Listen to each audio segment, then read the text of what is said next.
आज बऱ्याच विश्रांतीनंतर आज पाऊस झालेला आहे। या ठिकाणी खऱ्या अर्थानं शेतकऱ्यामध्ये एक समाधानाचं वातावरण आहे। गेली अनेक दिवस या ठिकाणी तापमानामध्ये 42-43 मध्ये तापमान या ठिकाणी जात असताना गेली महिनाभर या ठिकाणी अत्यंत या ठिकाणी उष्णतेने या ठिकाणी अत्यंत नागरिक हैराण झाले होते। पण बऱ्याच दिवसानंतर आज पाऊस पडल्यानंतर शेतकऱ्यामध्ये एक आनंदाचं वातावरण आहे। नदीला पाणी नसल्यामुळं लोक थोडी चिंतित होती, 2 दिवसात नदीला पाणी येईल।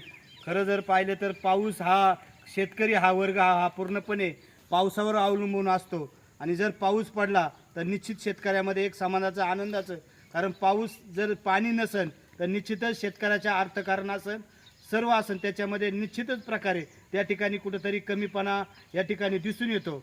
आज पाऊस झाला खऱ्या अर्थानं आमचे मित्र विलासराव रोहिले यांनी खऱ्या अर्थानं मला या ठिकाणी आज या ठिकाणी बोलायचं या ठिकाणी सांगितलं।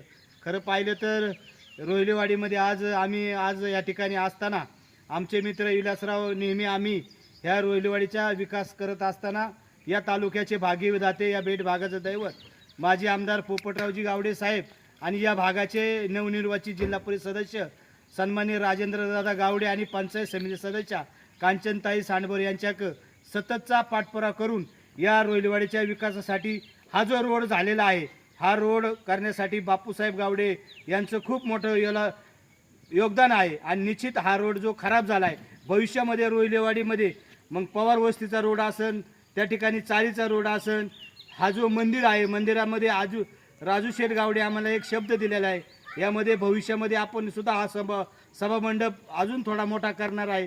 या मंदिराचं काम करायचं आहे, रोहिलेवाडीमध्ये शाळेमध्ये असेल किंवा अनेक 2 खोल्यांचं त्या ठिकाणी आपल्याला काम करायचं आहे। एक मशानभूमीचं काम भविष्यात आपल्याला आदरणीय सन्माननीय बापूसाहेब गावडे यांच्या आशीर्वादाने निश्चित आपण नामदार वळसे पाटील साहेबांना ह्या विधानसभेमध्ये आपण मतदान केलं, त्यांच्याकडे पण आपण भविष्यामध्ये विकास कामं त्यांच्याकडे मागणार आहोत। निश्चितच या ठिकाणी आज पाऊस झाल्यामुळे आमच्या शेतकऱ्यामध्ये निश्चित एक आनंद झाला आहे। आम्ही आज समाधानी आहे। धन्यवाद।